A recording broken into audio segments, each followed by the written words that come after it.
All right, so I'm Aaron Newbaum, and I'm here tonight to talk about Kruleboyz with Moss, and really like help educate people on how Kruleboyz work and how to compete with them and how they're looking for the new season. Um, I am one of the top Kruleboyz players, one of three players who gotten 5-0s, a couple 4-1s with them, as well as 5-0s and 4-1s with Big Waaagh using a lot of Kruleboyz. I played him for about a year and a half straight in a very competitive way, including to a Masters Invitational and stuff like that. So I've been playing for a long time, got a lot of experience, and I feel like I can provide a lot to the Kruleboyz community with talking a bit more in depth in this video, hopefully. I want to go 2 and 3 at my first GT in August. That'd be Um, sweet. yeah, um, I mean, honestly, that's actually a good goal to have. yeah, I tell a lot of realistic people goal, right? I tell a lot of people like aim for 2-3. Once you got 2-3, aim for 3-2, and just do one better. That's your new goal. Don't aim for a 5-0 because it's not going to happen It's for not gonna at happen. least a year. At Yeah, least, like, you don't know how much you don't know until you're deep in it, right? right. Or it's like losing your first game can be so disheartening, right? But if you're like, well, I can Yeah, actually lose my first three, that's okay, yeah. right? It's like, I'm you know, still getting my goal. exactly. I'm still like, you're still feeling good. That mental game, right? Like 5 games is a lot of games to play. Yeah, and even like a game goals sometimes set other than just win records is like a goal that really helped me was to just every time I recognize I'm tilting to stop and don't play for 5 minutes until I'm untilted. Happy And place. it didn't matter what my record was. I finished a tournament like that. I didn't even do good. I went like 2-3 in that tournament. I felt great about myself because I accomplished my goal and grew as a player from there. So yeah, reasonable goals. So, why did you take the time to talk with me tonight? Well, I really like teaching people for one. There's nothing quite like you dive super deep into something and you learn a whole bunch. You're super excited to share that information, and I just love sharing information like that with people. I also really like to bring the community up as much as possible. Um, I like we all get a better experience the more we know, the more information's available. It's just fun for everybody. And thirdly, Kruleboyz are the best, and I need you guys to win more so we can start just flexing on people. Yeah. Sorry, I'm not sure if you've seen the recent stats, but we're actually the worst. Like, Well, there's no actually, one worse. yeah, it was 30 like 6 or 35%, something. It was real low, real bad. But the Wellhammer just released stats for this season so far. It's only got like two tournaments, but Kruleboyz have a 60% win rate. Sure, two players, but you know what? I'll take it. I mean, so we'll save that for later. So Yeah, how about we get into it? So this yeah. season, what are your overall impressions for the season? You were just talking about some good numbers coming out, so that's nice. So like, can you tell me just about like your overall impressions and if there's any sort of tips or tricks or play styles and so on that you can Yeah. advise? So this season, I think I've been doing a lot of test games and some small one-day tournaments and stuff like that. Um, it's a great season. It's written really well. It's very well balanced. The maps are diverse. The battle tactics are challenging for everybody. Except for book tactics can still be a bit of a problem, but not too much. And it's really dynamic games. Um, and as far as the battle scroll goes, which is kind of part of the seasonal talk, right?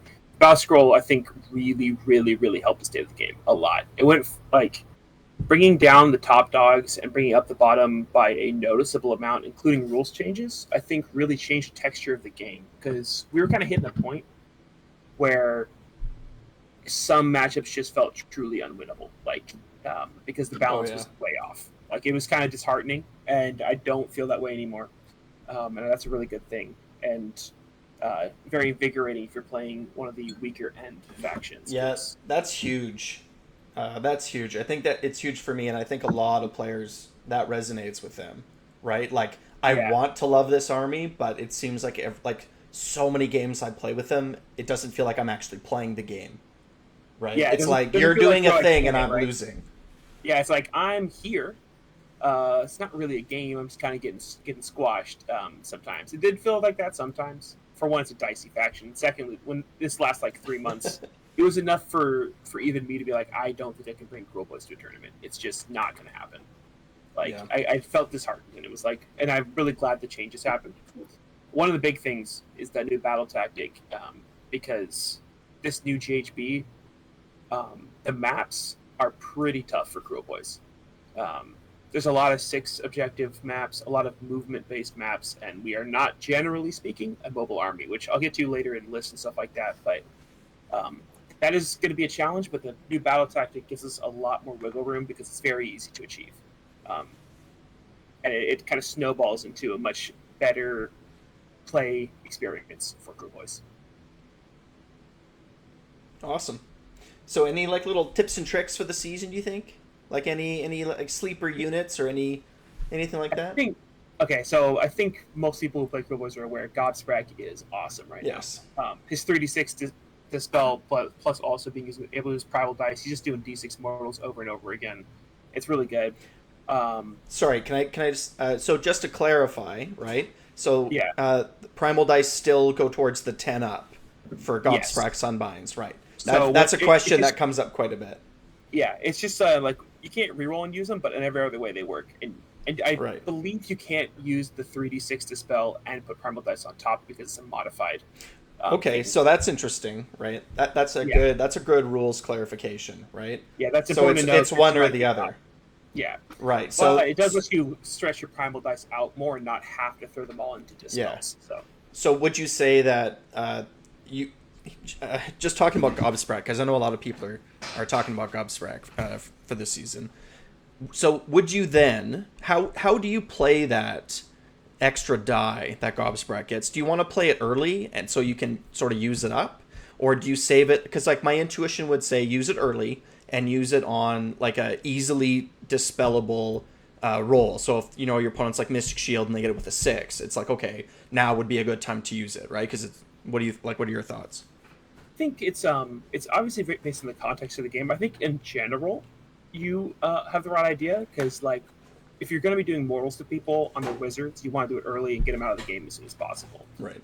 But it does depend on the texture of the game. It, like for example, one nice thing is people are going to be thinking about primal dice a lot, and if you've used your primal dice already, let's say on casting, and they have like they might not throw primal dice into things thinking, oh, he's not going to be able to dispel this, and then you can throw it at that, and you still have extra resources. So it's like a little bit of extra on top, a little bit of spice. But I do generally think using that sort of effect early and really focusing on like I don't think Kruleboyz care that much if their own spells resolve.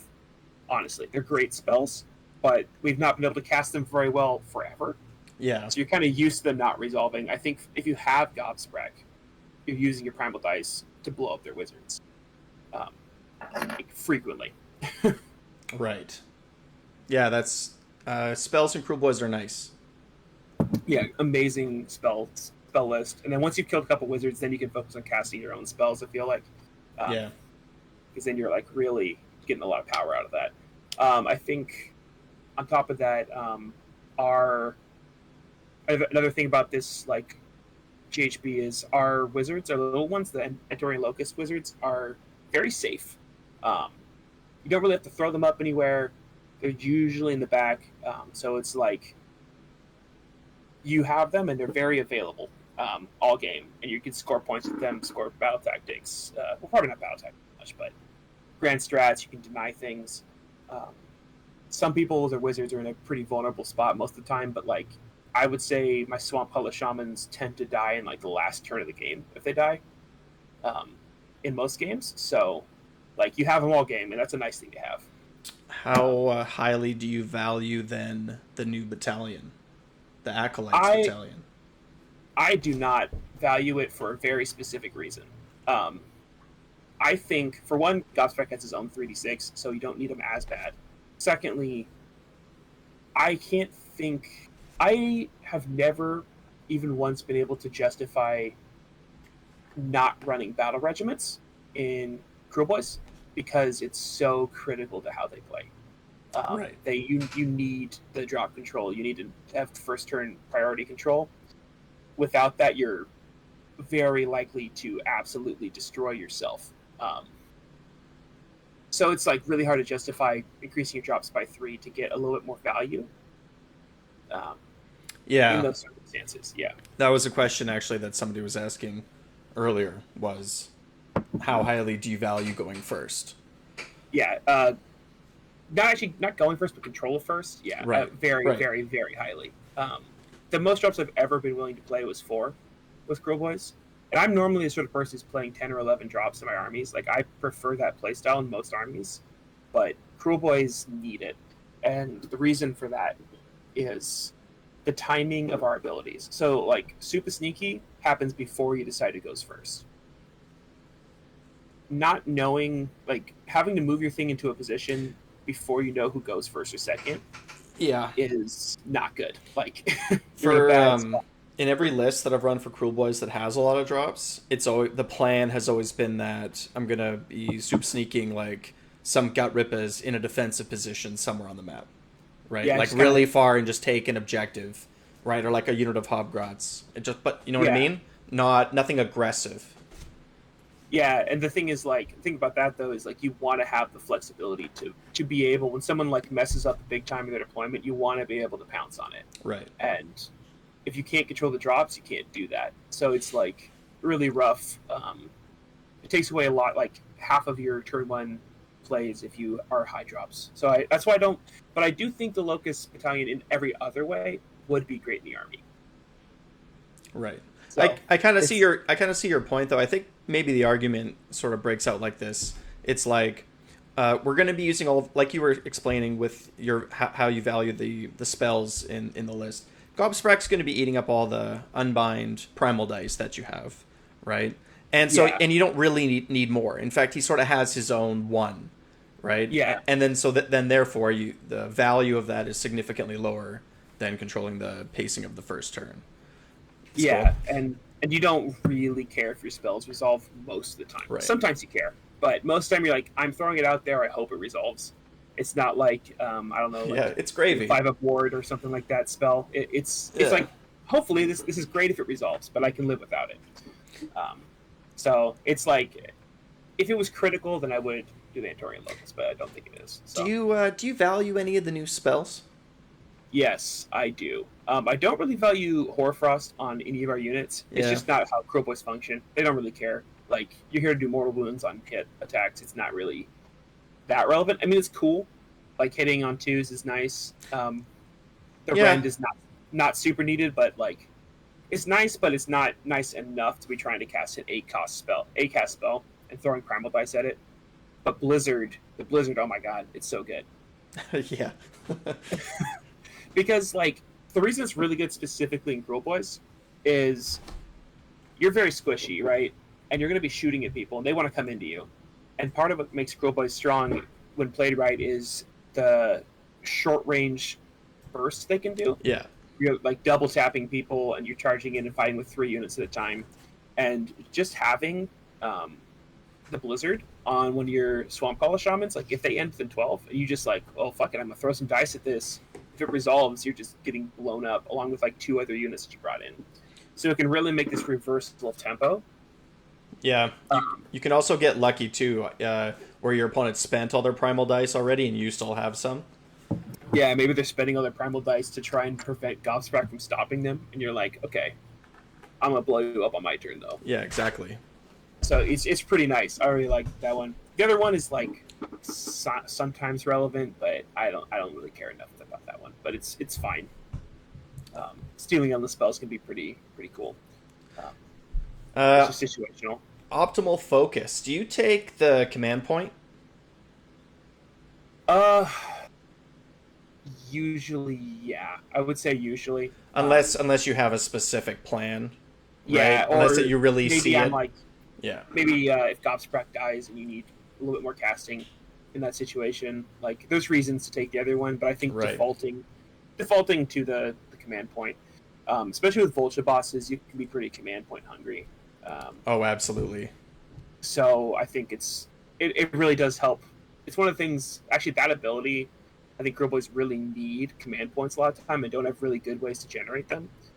So I think that actually helps Kruleboyz win rate. They benefit more from that than a lot of armies do. Awesome. Yeah, I mean, so would you say that we're looking up this season? Just as like a closing kind of thought? Like, what do you think? Okay, so I'm gonna be super realistic. Yes, we're looking up. Are we going to be a top army? No. Oh no, Um, no, no, no! We're not going to be a top army, but are we like our win everyone? rate was our win rate was at like 36%, right? Really, really bad. Yeah, I'm picturing like 43, 44%, which just sounds bad, but that's like 8 or 9% better. That's actually a significant jump up, and it's to the point where like, yeah, you're unreliable, so you're going to lose games because you're unreliable.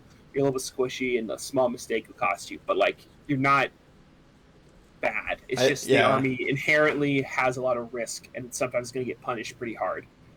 It's Um, just not a good book. yeah, It's just basically. not a good book. I would say maybe it went from like an F tier to a D tier. C minus, C C minus. I'll minus. give it a C Okay. minus right now. Yeah, Nice. which is a big jump because it was F tier. Like F C minus, minus. you might as well be A plus at this point Yeah. for Kruleboyz standards. You know, we get to sit at the table with the big kids. Yeah, Awesome. Okay, so would you mind taking just a little bit of time and walking through, sort of from start to finish? Like you sort of talked about drops already.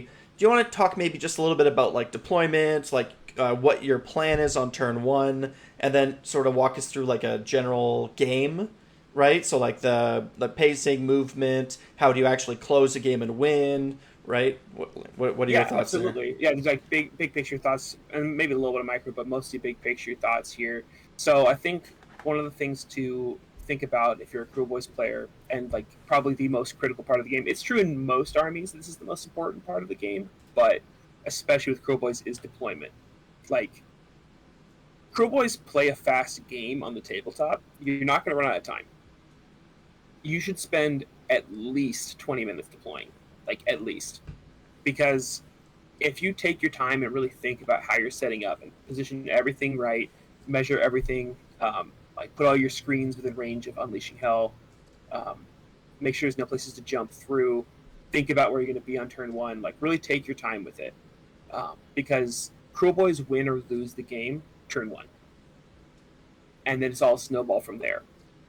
The dirty tricks and super sneaky and a bunch of stuff like that, they decide the texture of how the game's going to play right off the bat. So you have to take time doing that because you don't have a lot of ability to react. Like you're not fast, so if you deploy wrong, you're not going to be able to get back into position if you started out of position. Right. Um, you're very fragile, so if you leave an opening, like a small unit getting through will immediately kill all your damage.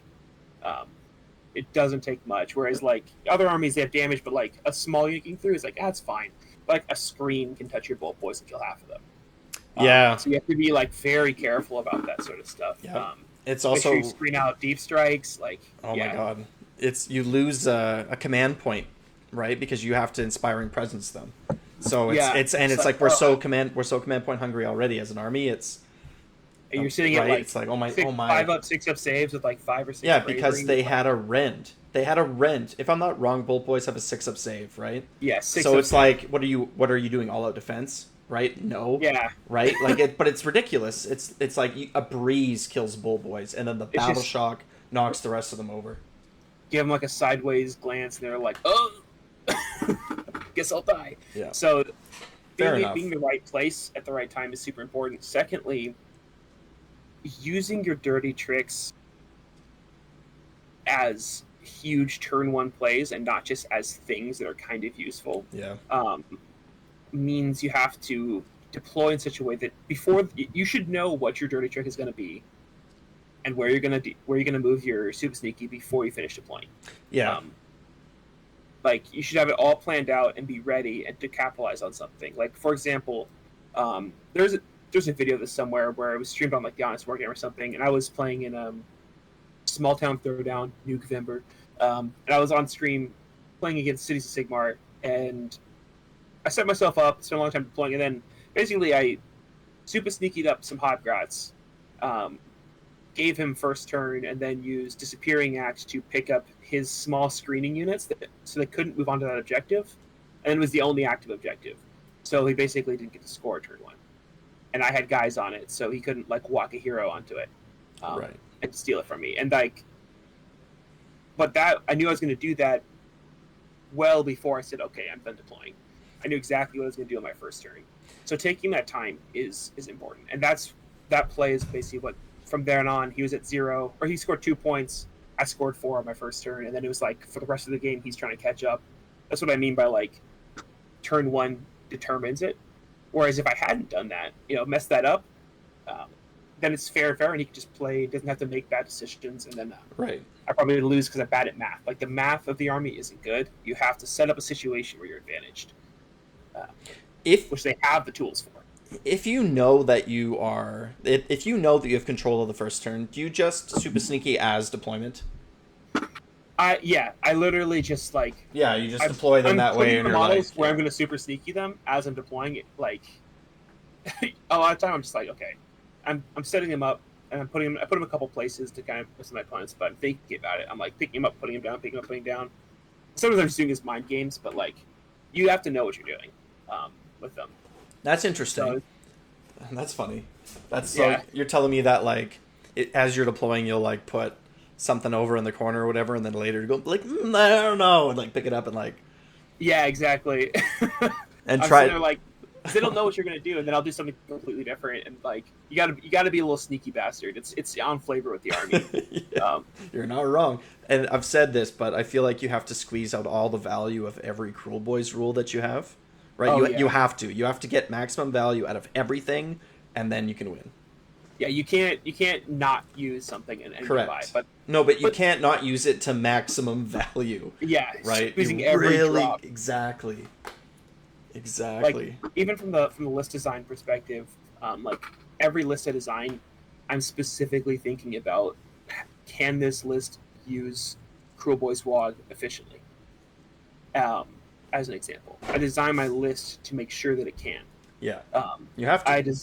I design my list to make sure I can use Disappearing Act to my advantage. That's why I always have at least one unit of Hobgrots, but I also always have like a fast stun unit and a unit that can so I can basically use Alpha Strike if I need to. I'm thinking about this stuff because you have to be able to do it. I try and min-max the effect of each of my Swamp Caller Shamans. Yes, they're cheap, but like my current list, for example, only has 2. And I designed a whole list around it because I want each of them to be as impactful as is possible. Yes. So if you don't, from both on the tabletop and the list design, you have to be definitely milking it. You can't just make good units and hope to win. Playing Kruleboyz will make you a better Age of Sigmar player. Oh yeah, absolutely. Right. It's like yeah. So for all y'all that are slugging it in the trenches, losing with Kruleboyz, just wait. At one, they're making a video game with Kruleboyz as a featured faction. It's marketing, right? It's like Games Workshop is. We all know they're trying to make money, right? So get ready for an Orc War Clan book that's broken, right? They're gonna release some new models. They're gonna release a new Rogue Idol and a new, new pig, right? They're gonna release a bunch of Kruleboyz stuff and sell it all to us. And we're gonna gobble it all up like the greedy little monkeys that we are. Oh yeah. Oh my god, do I get 3? Oh, I'll be getting 3. Oh my god. Even if it comes at average strength next Kruleboyz army, you're gonna have grown so much from playing weak that it's gonna feel powerful.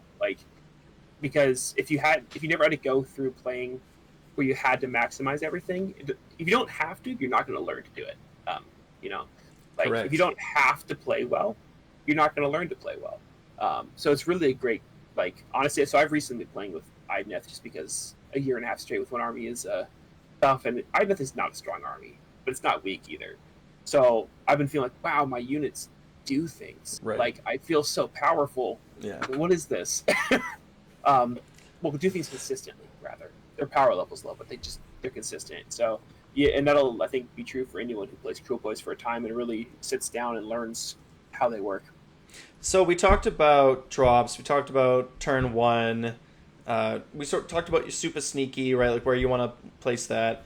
What does a turn 1 move look like most of the time? Okay, I'm going to tie this to a couple other things. Absolutely, because it is obviously very contextual. But so the way you should be approaching the early game with Kruleboyz is unless they deploy really terribly and you can Alpha Strike them really hard, which sometimes happens, but that's 1 in 5 games maybe. barring those specific circumstances, you should be doing as little as you possibly can while scoring 5 points. You have a turn 1 tactic of just standing next to things, being covered. Like, sometimes it's better just not shoot people. Like, don't expose yourself.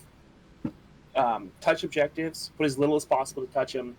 Shoot what you can. Don't overextend yourself, because if you do, you're so vulnerable that it's just better to just get a couple points. You're not really trying to like start fighting on any terms but your own. So so either you're going to alpha strike or not unpack the castle. Unpack the minimum unpacking. Minimum unpacking, unless they deploy really badly, and you have the tools in your list to alpha strike. But that's only sometimes, right? Could you give me just a quick example of that? Unpack. What would it look like? Like, can you just give me a quick example? Yeah, absolutely. So, like, for example, a lot of my lists are running currently like a Vulture of some sort, either Gobsprakk, a Vulture boss, or both. And then I'll have like a couple dogs, the Nashtufs, and my current list has a unit of 30 Gyripas, which is not everyone's opinion, and it's valid whatever opinion you have on them. They're both right and wrong. They're good, bad. But so what, like, sometimes people will deploy badly, and I'll be set up in such a way where, like, I'll have a Nashtuf, like kind of on the line of deployment, and I'll have like my Vulture, right? So what will happen is I'll like fasten a Nashtuf forward, and I'll super sneaky the 30 Gyripas, all within 12 of the Swamp Kalla, but just trailing back a little bit, so one's within 3, so they're exactly 12 inches out of the front of them from the front of my deployment line. So 12 inches up, farther than they should be, and there's only 18 inches between the positions, so it's just 6 inches away from their front line. Right. So you're generally going directly at them, like front line attacks with your Gyripas. With the Gyripas, yeah, that's what like kind of their job is to get in the way, people down and grind. Like, they're pretty good at that, and they can do a surprising amount of damage if people mess up. So you can like do that, and then you can fast done, and then you can use the spell to move a monster and fly your Vulture forward, and basically you can hit them with 30 Gyripas, a Nashtuf, and a Vulture boss on one flank if they mess up, and just tear them apart if they made a mistake. People don't expect the aggression from Kruleboyz. Correct. So if they leave that opening, and you give them -1 to wound on the first turn, and maybe like pick up one of their screens, with Disappearing Act, maybe 2 screens, right? And then you're left with several like 3-inch charges, and people don't expect it. It's not good to do that in a fair match. Like, when they deploy well and you just do that, you're just going to lose. Right, because they're going to get to actually use their proper hammers and tactics to kill the Gyripas, and then they just die. Yeah, right, but and you're not trading well. If they set themselves up and you see the opportunity and they weren't expecting it at all and deployed in such a way where it's like super risky, you can definitely get them. And you can do a lot more than people expect. What are you trying to get the Gyripas into? Generally, it's like they want to fight other grindy units, like low offense units that are really tough. Sometimes, like our boys. Well, our boys are pretty good against them actually, but stuff like when people have units of the Juggernauts, I forgot what they're called, the Blood Crushers, the 2+ save corn guys who come in and want to pin you in your deployment zone. They don't hit back very hard, and you've got tons of mortal wound output. So you're killing them, and they're not killing you back. And they're also not forcing you down. They want to fight things that are like not super high offense, but hard to take down. And they'll win those fights over a turn. Right. They want something with a good save with no ward, and that tickles. Yeah. Yeah, basically. So, like, it's a pretty narrow situation where you want that, but when it does come up, it's really good. Like, let's say you're fighting Nurgle fly spam, right? You just go, all right, well, I'm getting you. You're not pinning me. I'm pinning you. Right. Neither of us can kill each other very well, but you're stuck. But at least my stuff's on your side of the board, and then I assume your Bolt Boys are generally moving quickly up the board if that's the case. If that's the case, also try to take the. Speaking of that, this is a really important thing. Garrisons. You need to be using garrisons as Kruleboyz because that's the only way you can functionally move and shoot with Kruleboyz. You can get into a garrison and it extends your range. because it doesn't count as moving. It's like teleporting. So that's like a Okay. way you can definitely surprise people with that. So jumping into a garrison doesn't. So you're still using aim shot. Yeah, you're still using aim shot. And then Exactly. are you using the footprint of the garrison as the when you're measuring You can range and measure stuff? all the models from the footprint, so you Right. can like It use the corner of extends the your range building, quite a bit. and they're like 30 inches away, and all of a sudden they're in range, and you're like, got him. Yeah. Um, That's but pretty cool. yeah, the thing is, like long range bolt boys don't actually do that much damage. They're precision Correct. damage. They're consistent at doing damage, but they're Yes. not gonna like explode things. No, your bolt boys, and correctly so. It's a good unit, right? Credit where it's due, but bolt boys do what they're supposed to do. Because you're right, they're better if they're like skirmishing crossbows. It's very orky, right? It's very great. orky. Yeah, it's a real great unit, right? They nailed it on the head. It's powerful, but squishy, right? Awesome Lots unit. of counterplay, but also powerful plays. Yeah, Yeah, exactly. I like the design fundamentally. They're a little bit on the weekend because of just other stuff is more efficient, Sure. but you get what you get. Like It's orcs. We're destruction. they do their job well. Yep. And I think where a lot of Kruleboyz players go wrong is they're thinking my bolt boys will tear the opponent's army apart. No. And that's just not true. Um, they will do damage and they'll set up good combats for you. Yeah. They'll snipe things. But people oftentimes are like, I need to start shooting my bolt boys right away, and it's like it's fine if they aren't shooting. If those things in range, that's okay. Like Yeah. You're setting up a Waaagh. you're setting yourself up for later Yeah. and keeping yourself from being blown out. I've So always- turn one, you're doing that. Yeah, I've always felt like trying to. Yeah, it's all about. I feel like it's still setting up the Waaagh, right? You're Yeah. using your bolt boys to like weaken things so that when you do Waaagh, you can take out multiple units, right? Yeah, exactly. Stuff like that, right? It's like, yeah. Cool. Not many armies can afford to lose 3 full units all at once without doing any damage in return. Yes. And that's how you're gonna flip games on people. Yes. When I've won, that's how it's been. Like when Yeah. I've had a great Kruleboy game, it's my Waaagh was amazing. Yes, yeah. The Waaagh is how you win games. Yeah. It's the melee units that actually win the game for you. Yeah, it's really the grand strategy. Waaagh. Yeah. Right. Definitely. Awesome. Okay, so we talked about deployment turn one, like running around the sort of the two strategies, right? The Alpha Strike or the the tight we're talking castle. Yep. Battle tactics, and there's some specific stuff I want to talk about actually. Let's do it. As one of the things, so the way I'm designing lists is very cognizant of how the battle tactics work in this GHB. If you're not thinking about battle tactics when you're writing your lists, you're gonna have a very hard time.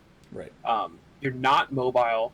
You're not like able to just like willy nilly fill in the blank. Like I'll do the X battle tactic this turn. You have to be really thinking about it because like for surround and destroy or whatever, I think it's called surround and destroy. Where you're on the edges. Yeah. For most Kruleboyz armies, that's a very hard battle tactic to achieve. Yes.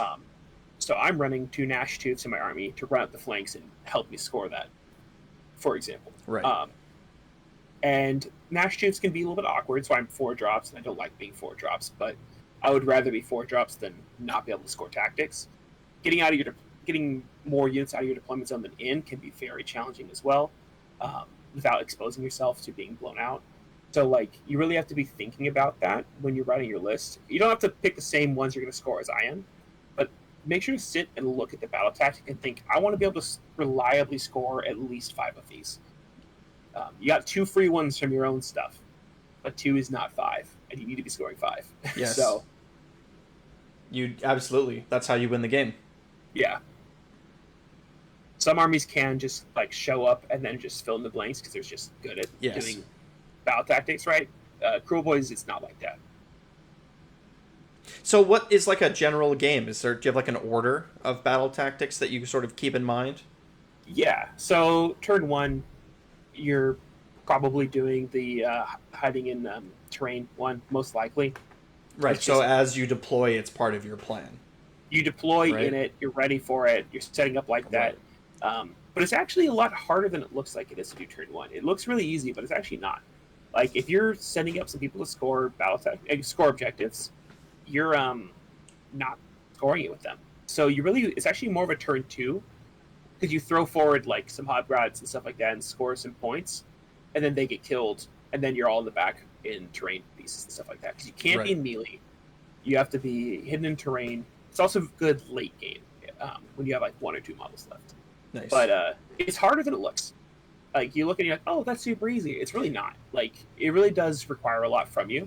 Right. So what I'm getting from you is that in turn one, you want to be, as you're deploying, you want to be keeping that battle tactic in mind, right? Yeah, and then as you're deploying and thinking about where you're going to move turn one, then you're like, okay, I'll use it, or you're like, well, second turn, or I'll leave it for late game. But it's part of your thinking when you're starting. Yeah, and like going back to like a lot of stuff about like how I was talking about bullet boys and stuff like that, and it's okay to not be aggressive and not do a lot in your first turn. It's also okay to score 4 points in your first turn. If it means getting that battle tactic and being very safe and set up to punish anything they do, it's okay to score 4 points. Because if you overextend, you'll only score those 5 points and then you'll be dead. Right. So it's better to go 4, 4, 5, 5, 5 and win than go 5, 5 dead. Right. So like that battle tactic, sometimes it's worth like just touching 2 objectives. Maybe you can't score more without losing that battle tactic, so it's fine. Just like, all right, I'll just take it. I'm super safe. I'm set up for next turn. The shooting to do 10 mortal wounds. That one for most armies, that's a really good turn 1 or turn 2 as well. So from there, it's like into too messy to know exactly what you're going to be scoring when. Do you recommend like when you sit down at a table and you see who your opponent is going to be, and you see the battle plan and you have all this information, would you recommend coming up with like a general plan at that moment? Yes, but I go a lot farther than that personally. I show up to every tournament with a notebook where I've gone through every single person and I've written plans for every single person. Try hard.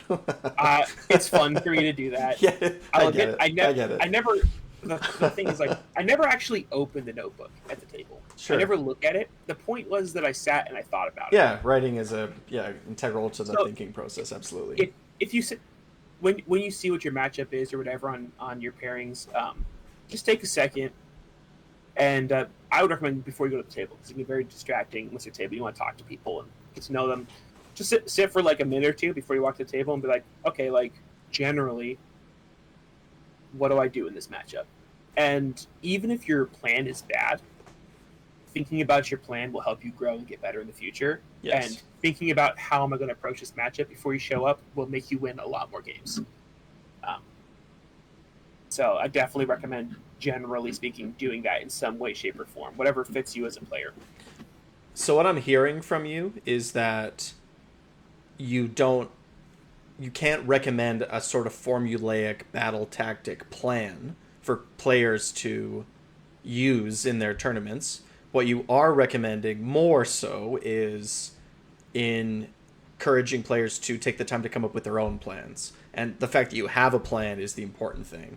At least that's the state of Kruleboyz right now. I know other armies might be able to do other things, right? Because they have whatever, but that's our state. Yeah, because like if you look at Lumineth, like they're pretty good. Like I have my turn 1, 2, 3, 4, 5. The tactics I'm doing in this order. That is not how Kruleboyz function. You have to be flexible, but where you're deciding what your battle tactics are is when you're writing your list. You're picking, like I would say, pick like 5 of the 8. Like I want to make sure my list can reliably do these 5 of the 8 at some point during the game. Right. As long as you have that, you will be able to get it, because you also have your 2 book tactic ones.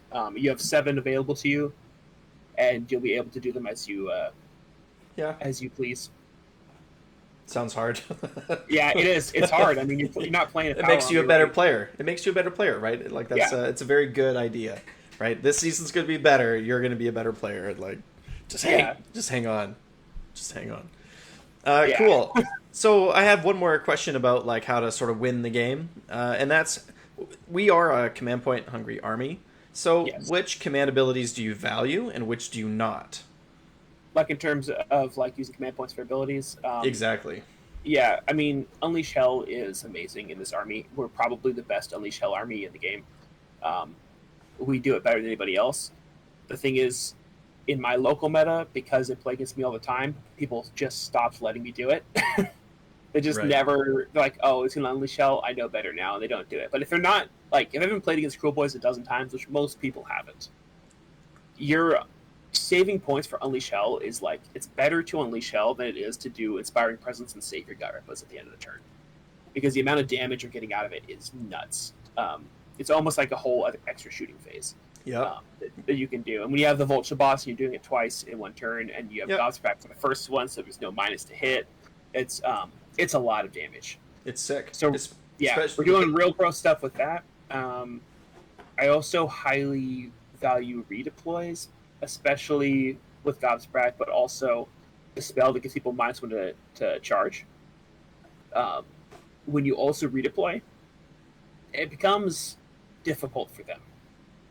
Like -1 and you redeploying can turn like a 3-inch charge into like a 7, 8, 9-inch charge fairly easily. And sorry, just for everyone who's listening, that's the Summon Bog you missed, right? That you're talking Summon about. Bog you missed from the Swamp Color Shamans or Gobsprakk. Yeah. That spell subtly wins you games. It's a great spell. It's a great spell. It's worth casting for sure. I would say I don't really highly value all-out defense or all-out attack. They're not very important in this army. Sometimes they're good, but like most of the time, it just doesn't matter. Like your saves suck, so going from a 6 up to a 5 up is like, who cares? It's not really stopping anything. Correct. Maybe on the Waaagh turn, all-out attack or something. Yeah, like sometimes it's the right choice, but like you generally like some armies that really want to be doing that, and you're like, I don't really care. I'm hitting on for my all attacks. Like I'm really there to fish for mortals. Like, it's not except for like the Snatcher boss who was an absolute beat stick. But most other circumstances, you're saving your points for bravery, unleash hells, and redeploys. To be just annoying and punish people when they try and do stuff. How about rally, like a unit of 6 bull boys if they're missing some? How do you feel about rally?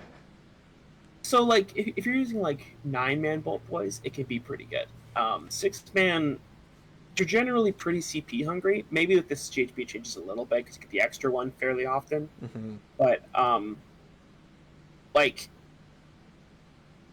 as an example, if you have to choose between rallying and unleash hell, like you're going to get more value out of unleashing hell with 3 bolt boys than you are if you rally back 2. Like the unleash hell is such a tempo play that it's probably more important. But if you have extra CP, you can throw it at it. And if you're running 9-man bolt boys, it becomes quite good. Right. So it's like I have no plan for my command points right now. I'll rally. Yeah, exactly. Right. I don't see where I'm going to use them. I'll rally. Yeah. I do use it. Also, I run 30-man gut rippers, so it's fairly common you could have like 4 or 5 gut rippers out of 30 left, and you've rallied back like 5 or 6, and that's pretty meaningful at that point. Yes. But most of the time, I don't think it's super critical, but it's always a tool in your tool belt. Right. So like B tier kind of, right? Middle of the pack. Okay. You're using it, awesome. Cool. So do you want to talk about lists? Is there anything else about like how to win that any other thoughts about that, or what do you? Yeah. I have just a couple like general things I want to go to. We did mention like definitely the Waaagh is how you actually win the game. Always have 3 units that can fight decently. Just make sure you have that to win a game. Secondly, like there's a how do I put this? There's a like just always when you're designing your list, remember that you're not winning by being fundamentally stronger than your opponent. Like you got to get out of the Gork mentality, get to the Mork mentality. You're winning because you got sneaky tricks and synergies. You're not winning because you're beefy. People look at the math too much. There's zero consistency with the math in this army, and even when there is, the overall math is like not good. You're not a math-based army. It's like You're not a stat check army. You're a tricksy. Army. You deployed wrong and I'm punishing. Yeah. Right. You don't know not to charge at my bolt boys. Right. Yeah, or I position them in such a way. Right. That fundamentally, I think, is why Big Yellers has always been pretty bad, is because it's really trying to be a math army. It's trying to I'm going to have the best shooting, but it's not mathematically superior to other shooting armies. So you're just not winning that particular race. It's focusing on something it's not good at. Have you tried an MSU Bolt Boy list, or do you have any thoughts on that? I have. And what did you think?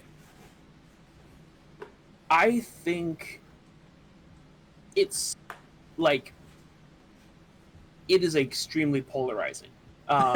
You're gonna like absolutely dominate some matchups and then get tabled in a turn and a half on others. Right. Like it's all good and well to be able to have like a huge amount of DPS, but like for one, your DPS falls after first turn fairly heavily, and secondly, like you can just absolutely explode. If someone comes in, they're aggressive, and they double you, and you've lost 3/4 of your army because your stuff is all 6-up saves. Or if you find another shooting army that outranges you by like an inch, and you're like, oh, okay, guess I lose. Right. It's like a gimmicky army. Yeah, it's a huge gimmick army, right, and it can be fun though. Sure. I have played. I think the most Bolt Boys I played was 27. I think Generally speaking, I actually have found the more Bolt Boys I include, the worse I do. It's 12 is the most I will ever play anymore, because it's not because Bolt Boys just suck. It's because they're so squishy. When things go wrong, they go so wrong, and like they're like it's just one of those things where like if you have too many of them, you put too many eggs in one basket, and when you make a small mistake, you will like instantaneously lose the game if you have too many of them. I've always liked 2x6. People know, 2x6. Some of my lists are playing 1x6, but that's a very specific thing. It's a very specific way I play sometimes. But I generally think 2x6 is the way to go. Generally. Cool. You said you had another thought about how to win. Yeah. This is a hot take, but it's a train that I'm on right now. All right. Which is segueing from the Bolt Boys, and tied to the Waaagh thing. You win the game through Waaagh. You win the game through melee. Kruleboyz is a melee army with supporting shooting, and you have to, if you want to win games, you have to think of it like that. You have to think this is a melee army with supporting shooting, and you have to approach the game from that. But you also have to remember that you can't just like fight a straight fight. It's a weird thing. But like I said, you're playing super safe, super passive, because you're glass cannon melee in a way. But you're also constantly trying to set yourself up for that big charge, that big blowout thing. Yeah. And don't think of yourself as shooting your opponent off the table, because that's how people lose. They want to shoot. And it's they want to lean into the part of the army that actually kicks ass. That feels like it's kicking ass. That's the important thing, because other parts do kick ass, just doesn't feel as much like it is. In Kruleboyz, I feel like the shooting is cool. The wizards are good. Like Swamp College Shaman's great, and the monsters are good and cool.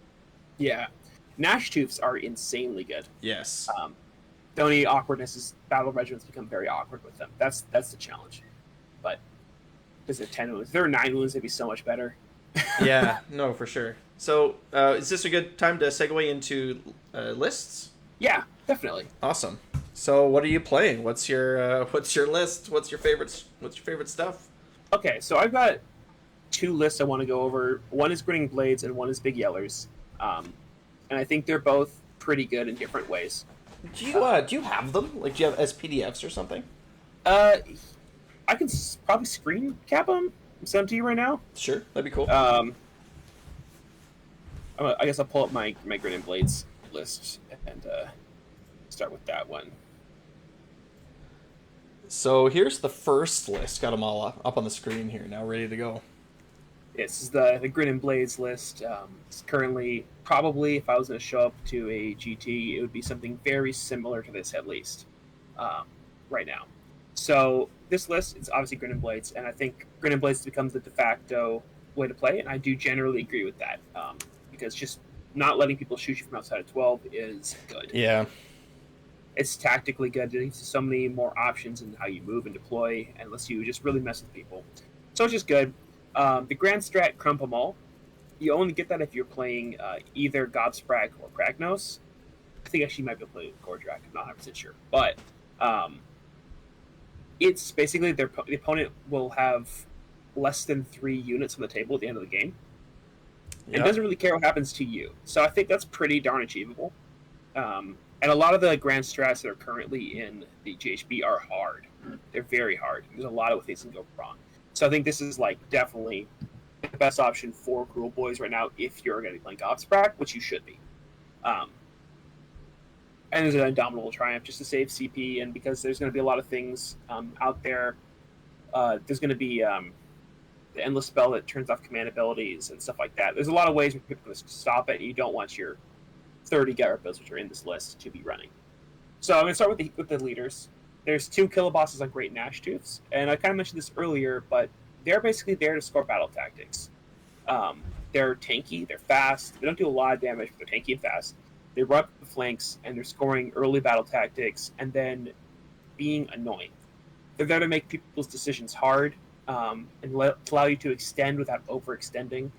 They allow you to get places that they didn't expect you to be, and they're pretty solid in a Kruleboyz flaw.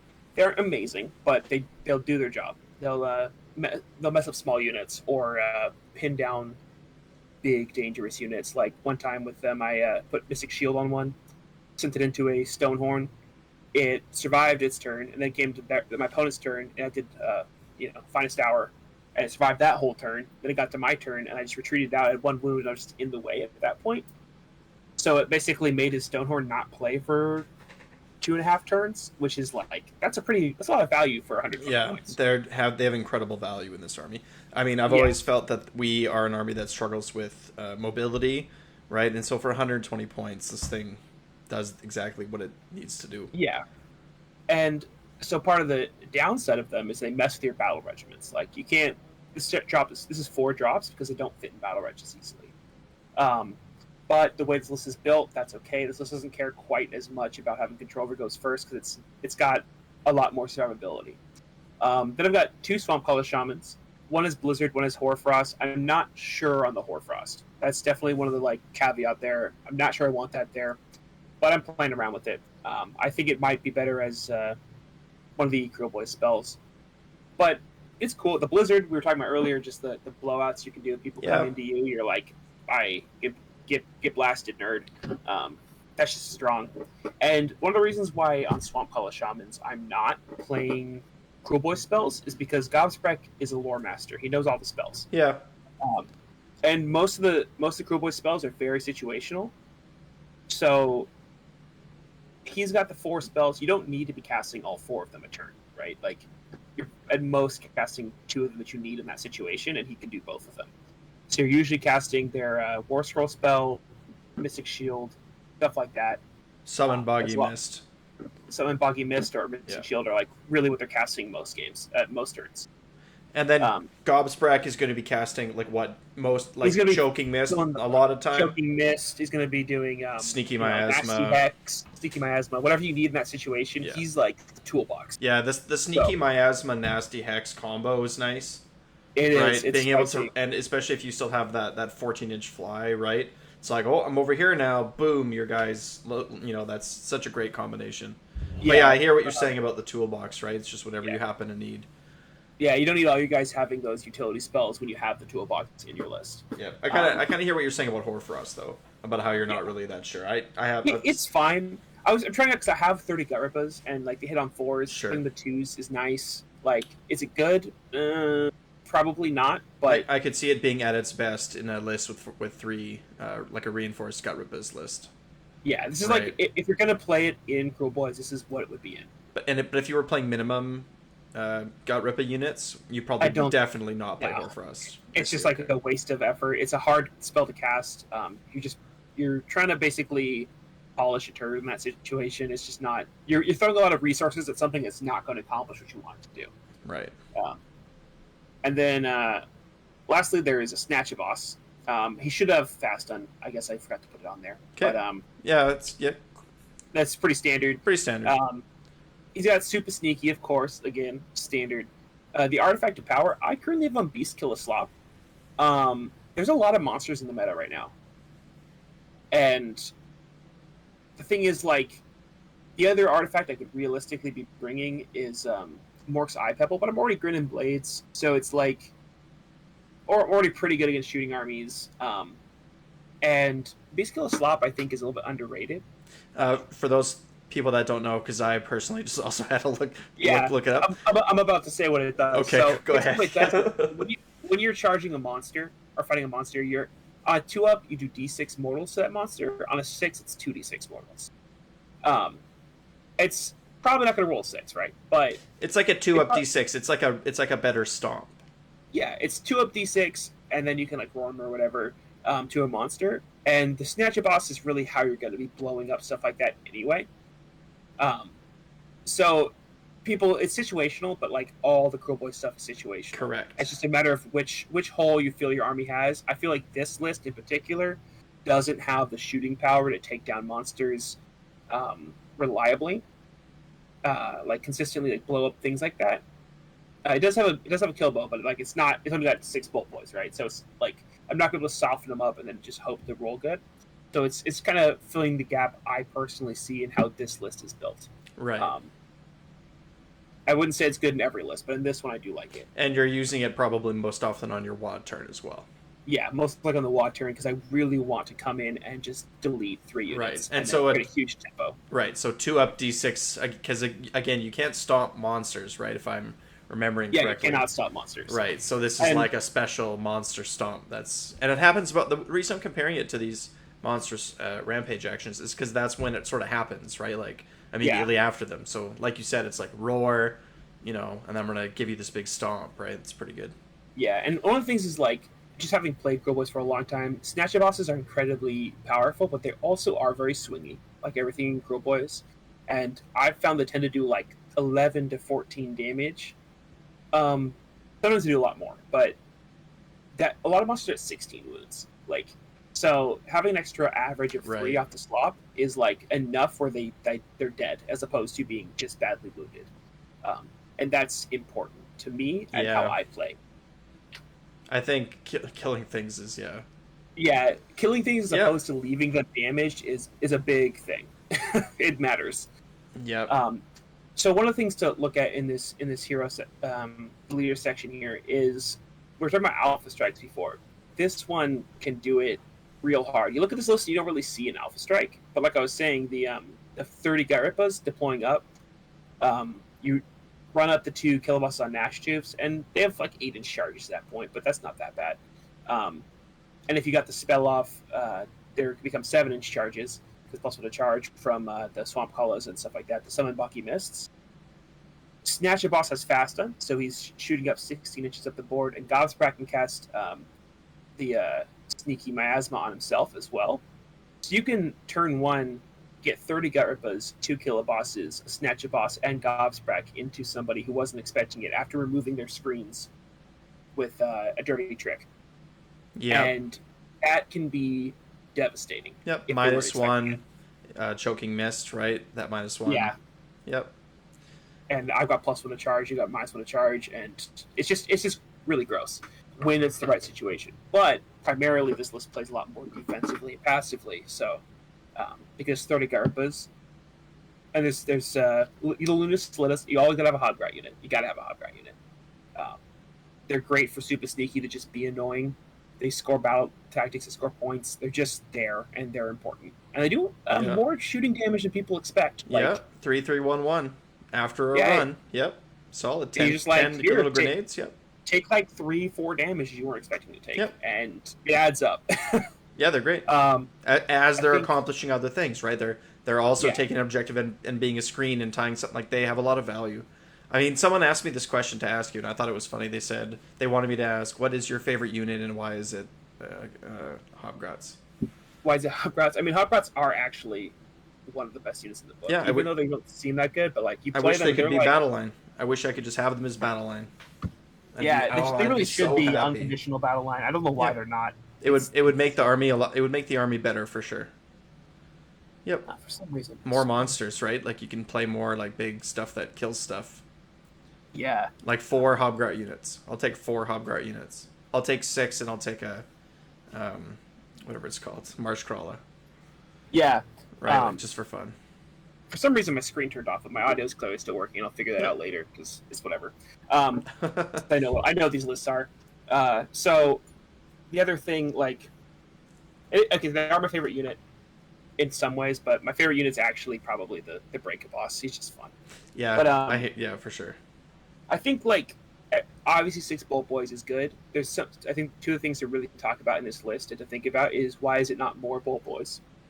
And the answer is this is the shooting is purely support shooting in this list. It's there to make me not have to overextend, so I can like shoot up when they send a little unit somewhere. I can just shoot it and then attack it with a Gnash Doof and finish it off. And just kind of like dealing with problems I don't want to send a big hammer to deal with. It's not there to win the game for me. It's there to prevent me from having to overextend. And what the Killbow is there for. People don't like Killbows, but I was playing them in Big Waaagh and in Kruleboyz, and I went 4-1 3 times with 2 Killbows at 130 points.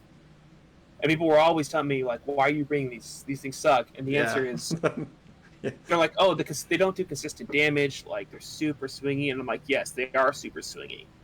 But that's the point. Your opponent doesn't know any more than you know if it's going to do 0 damage or it's going to do 12 damage. And they can't afford to take that risk. So as long as there's a Killbow somewhere that's useful, they don't want to put their monster there.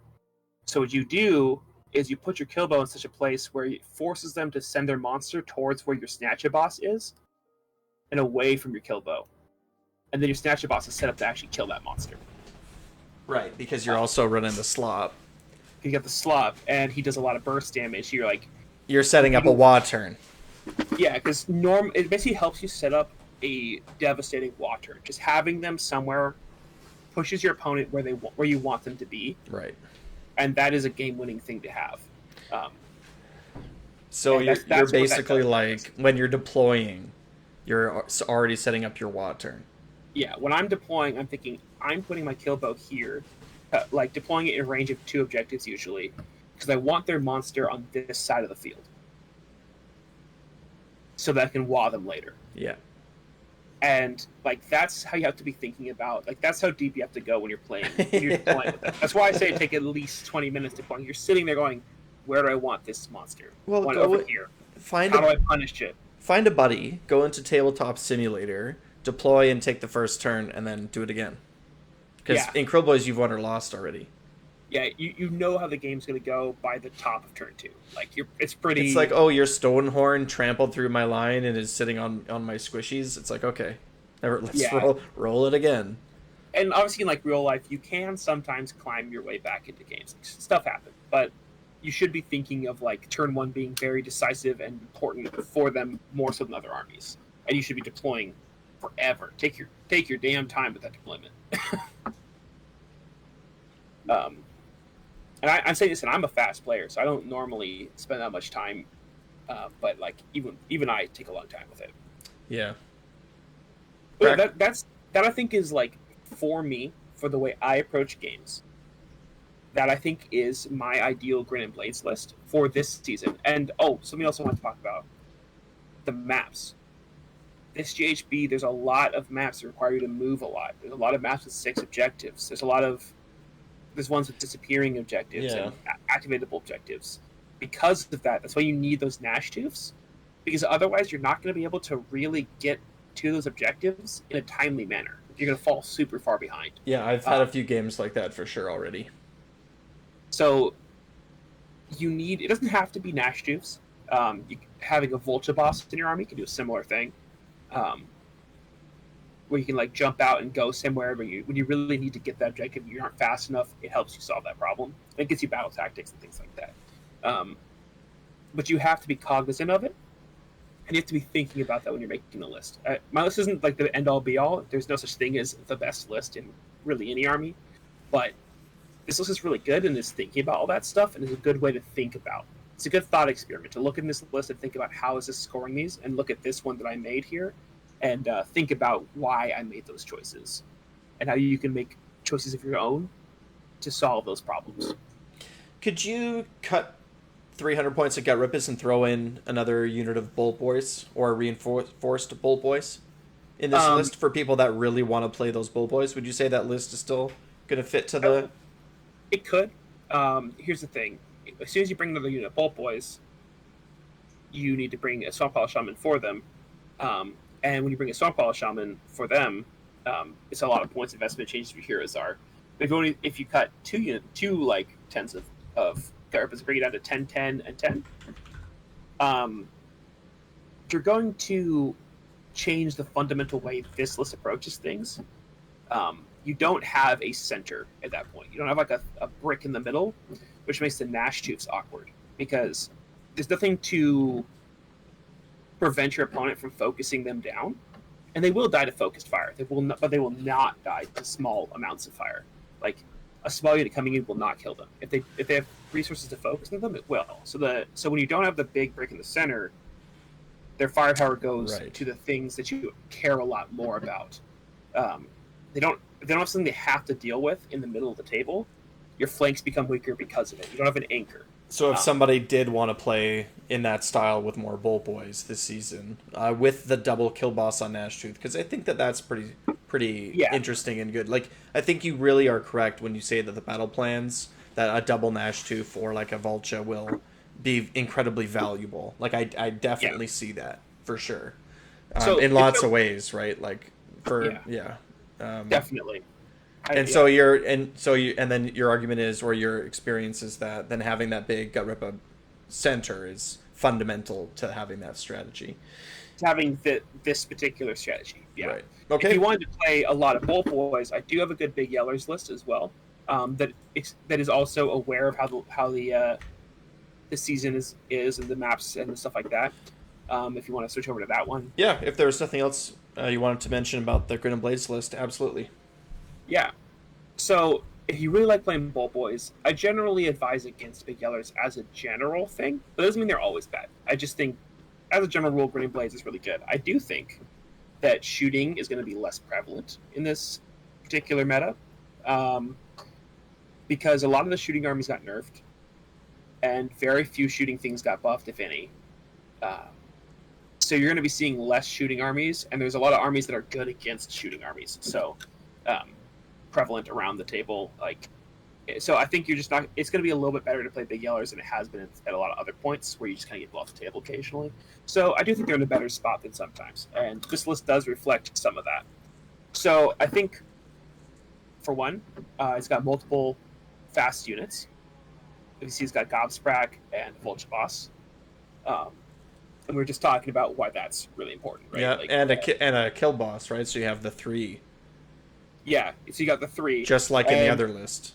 Just like in the other list, I got 3 fast units, so I can score, surround, and destroy without really messing myself up too badly. And it's also got another mobility thing. It's got a Soul Scream bridge. I think without a bridge, Big Yellers is not competitive right now. You're so immobile that you're not going to be able to get onto the objectives and places you need to be without it. But it's really, really good because you can teleport and you can still fire at max range after you teleport with that. And you can set up in front of them so they have their own screen, which is an endless spell. Unless they dispel it, it's like there. And they can basically, you can do a lot of stuff with that and get around the table where you need to be without turning off your shooting, because this list wants to kill people with shooting. Sure. Unlike most of my Kruleboyz lists, it's there to spend 5 turns straight of shooting you, and hopefully that'll get you. So the 2 9-mans, it's tricky to play with them. I'll say this: it is hard, but their Unleash Hell is insane, absolutely insane. And when you have Gobsprakk there and there's Swamp Hollow, you have no minus to hit. You're hitting on 4s, and let's say it's turn 1, you're rolling one of your 1s as well. You'll have 6 Gorgrettas come into your unit, and you'll kill all 6 Gorgrettas. And just to clarify, just for some rules, so if they charge into you, into the Bolt Boys, you take Hasty Shot. If any of their models end up within 3 inches of your Bolt Boys, which you want. So that's when you get the Hasty Shot. If they're outside... then it's the aim shot. So if they're between 3 and 6, right? It's still solidly good to get the aim shot there, but it's definitely much more devastating than haste shot. Because you're fishing for mortals, and when you're rolling 19 dice at people, and It's It's when you're just a just lot. moving and when you're playing, right? It's like, okay, I'm gonna get charged from this direction, right? You want your boys to be within that 3 inch range behind the screen. Yeah. So there's some pretty interesting tech with Unleash Shell and deploying in ways that maybe not may not seem the most intuitive, but if you're not fighting a shooting army, you can actually use the bolt boys to screen each other and wrap them really tightly around each other. So if they come in, if you have the Vulture boss nearby, you can unleash hell with both of them into the same unit at the same time, and you Right. don't need like if you're fighting a melee army, you can make this like little murder ball. And people think, oh, 6 up saves, and it's like, yeah, but now you're taking 19 at fours and 19 at fives to Yeah, it's hit. like your thing is just it gets deleted. It just gets deleted. Like your mega combat unit never gets to swing. It Yeah, just all got deleted. like you said, it's like what pigs. Yeah, it's like what pigs are you talking about, bro? Same with garrisons. You can do some nasty stuff, um, but like with the similar sort of things, garrisons become really interesting with Unleash Shell here. But yeah, so this list is like it's doing a little bit different battle tactics, I would say. It's definitely wants to be doing the sneak up turn one and take that you suck as turn two. It's not going for surround and destroy early. It's getting that later when the vultures can fly to the sides or the back flanks or whatever and help you get that. Right, or like tow an objective. Yeah. Yeah, they're like flying around it like in the middle of the game is when you're scoring stuff like that. And if you notice, I've allied in some Stabas. Stabas are great. They went down 5 points, which is nice. Didn't really Nice. need to, but they did. But they contest objectives really, really well. They aren't a cruel boy, so for the battle tactic, you can basically run up and get objectives and still be all your cruel boys in cover. Um, so you can still get that while moving forward and making sure you get 5 points in your first turn without overextending. Just a lot of wounds, a lot of bodies getting in the way for very few points. I think Stabas are amazing in Big Yellers specifically. I don't think they're great in Grinning Blades, but they're amazing in Big Yellers. Well, in Grinning Blades, your opponent just shoots them off the table because it's the only thing they can see. Yeah, and Right. So you're like, exactly. okay, well, that was an easy choice. Instead of shooting nothing, I gave you something to interact with. Yeah, plus Right? you're It's already like, playing well, like at least 3 other screening type units because you're gonna have yeah. at least 2 Garpa units and the Hobgrots. Like you don't need another 20-man unit. Right. So you're saying that Moon Clan Stabas are like almost a better screen than what we got. Yeah, because they can cover so much space Yeah. and they can contest objectives from such a safe area. Um, Do they get that outside of 9? They do, yeah, right? because on their It's war on their scroll. war scroll, right? Yeah, and they're Yeah. +1 to save against shooting. So So so that helps with taking space. It almost makes them more mobile in a sense, right? Because you're yeah, able to cap things you wouldn't have been able to otherwise. yeah, you can be Right. 9 inches away, just like one guy within 9 inches of that objective and steal it. And be it's just like super annoying and protecting them with your unleashing hell, so it's like really hard to deal with them. Um, so it's a pretty spicy list. The other thing is acknowledging that you're not Grinning Blades. So as you see, I have a Merc knob. Um, Merc knobs in a vacuum, not great. I'll be honest. Like I played one at LVO, and he did his job, but like I did fight Siege round one. But the thing is, like a 5-up spell ignore is so unreliable, but it does add up. And there's going to be a lot of magic going around. So having a 5-up spell ignore is pretty sweet, especially when you have critical targets like Bolt Boys, where people really want to be throwing spells into them. Right. And then Mork's Eye Pebble gets a lot better too. And then Mork's Eye Pebble is really good because it Gets gives really you good. like, Yeah. yeah, it makes you like not instantly lose a shooting matchup, and that's your worst matchup is shooting because you're so squishy, right? Like So what but armies specifically do you think are bad against this list? Or are bad actually, against it. do you know what? Or- Let's actually save that question. I'll save that question for later. I'll let you continue with your list here. Yeah. Well, I think I've pretty much gone through most of it. So Right. the question would be, just in general, what are the worst matchups for Kruleboyz, and what do you do? Like, what do you do? Okay. So the worst matchup for Kruleboyz is mass wounds. So like zombie spam and stuff like that. That's pretty tough. Like you do a lot of armor piercing damage, but you don't do raw damage output. It's pretty hard to get through stuff like that. Um, and the other really bad one is hyper mobile armies. Like Ideneth is a absolute nightmare for Kruleboyz. Um, And the reason for that is your threat range is 24 inches. Their threat range is significantly longer than that. And they control your shooting, what you're shooting. So it's like, and they can fly right over your screens. And as we've talked about before, like anything touching your bolt boys and they're dead. So like, even 2 eels survive and they fly over your screen, pop your bolt boys, and now you're just in a terrible position and they barely lost anything for it. So like that's a tough one. I don't think my Grinnin Blades list cares that much about the mobility army, though. Because I'm only running 6 bolt boys. I'm basically handling that problem by being more of a brick, more of a combat army, like just setting more of a castle that is okay if you come into it. The Big Yellers list, basically, it's relying on its own form of mobility. It needs to be very, very careful with it. But like teleporting with the bridge, like you want to know the bridge resolved before you like do anything, right? So once the bridge is in play, then you're like, okay, now I can make choices about this. But like if it doesn't resolve, you just don't do anything. You're like, right, it's fine. You're gonna sit as a castle. You're right. You just sit in your castle. You're like, it's fine. I don't have to kill anything this turn. If they're not killing me and I'm not killing them, that's fine. Yeah. But like the mass wounds, there isn't a lot of good answers. I'll be honest. Like the mass wounds is really tough. Roll good dice. To try and pin them down early game, like turn 1.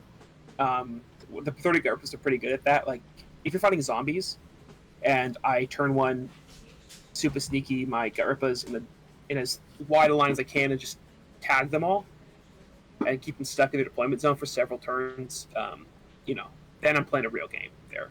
But it's tough. Like right. It's just hard. So mass wound armies. Mass wound armies are what you really got to be thinking about. Yeah, and armor armies are fine. Hyper aggro armies are totally fine. Honestly, other shooting armies are fine. It's just unreliable. Covered in mud is really strong.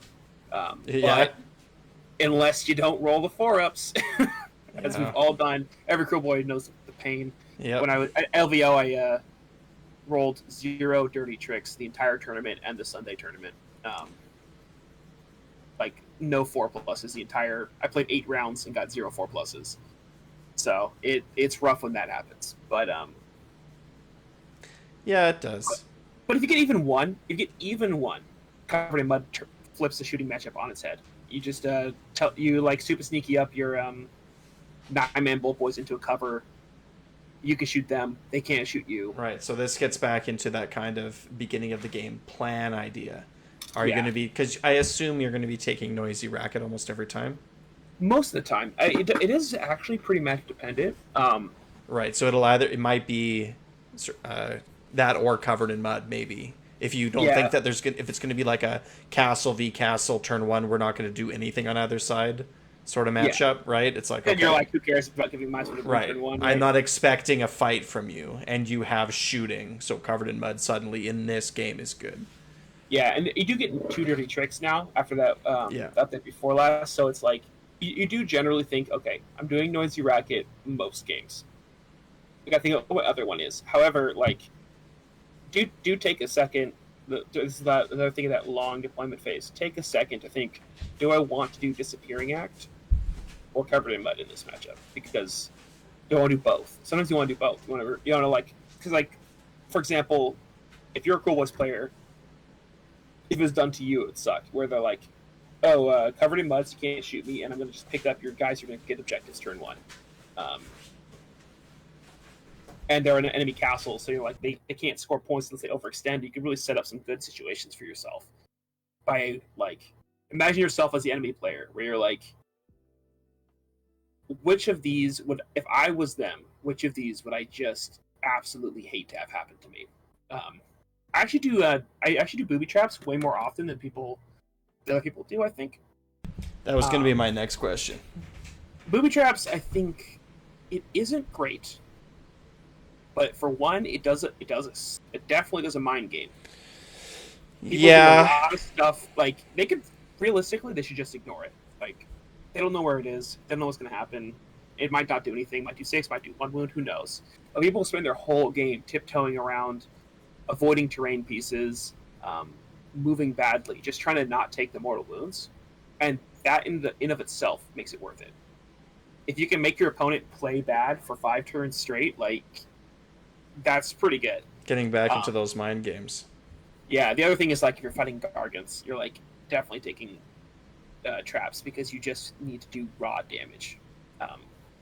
And they're very, very likely to step on the traps because they're huge.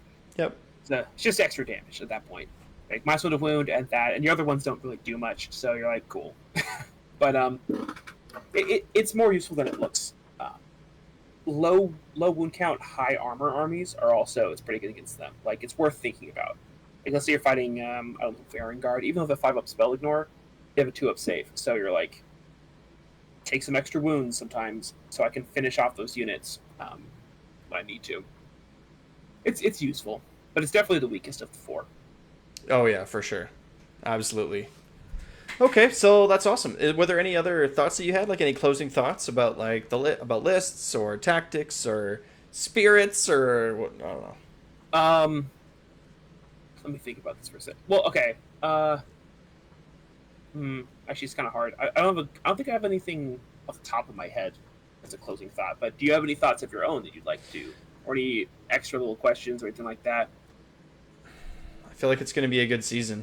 I think that. So too. Yeah, I think that if you really, I think with Kruleboyz, it really just comes down to having a very solid plan about how you're gonna win the game, and Yeah, it's worth the time at the beginning of your matchups to sit there and be like, all right, what am I gonna do, right? Yeah. I need a mapped out plan here from turns 1 through 5. How this is gonna be a W for me. Yeah, actually, I did think of something I wanted to say that's a continuing on to that about this season and about the mentality.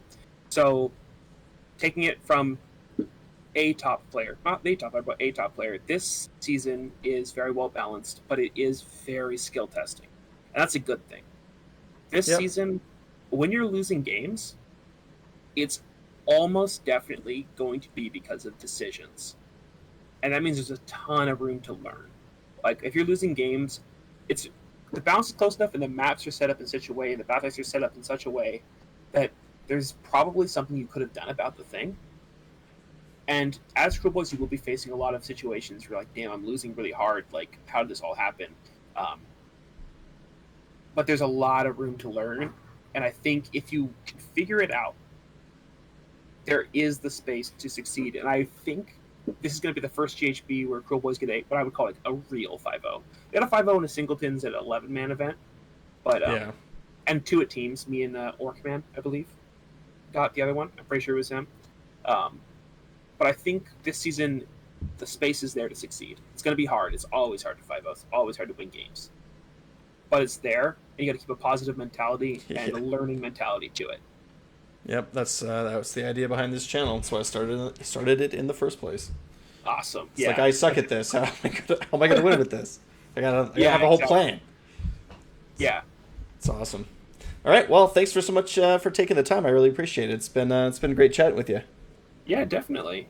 Thank you. Thank you for having me. I had a great time, and I'm happy to answer any questions if people want to ask me things and stuff like that. I'm in lots of Discords. Yeah, I was going to ask you for any links or any socials or anything that you want, and I'll put them down in the description below. Yeah, I'll send those to you later. People can check those out. I'm very friendly, very happy to answer questions. So, all right. Well, I hope you enjoyed that. I sure did. Great conversation, great time. Check in the description for contact information on how to get more information. Like, subscribe, Waaagh.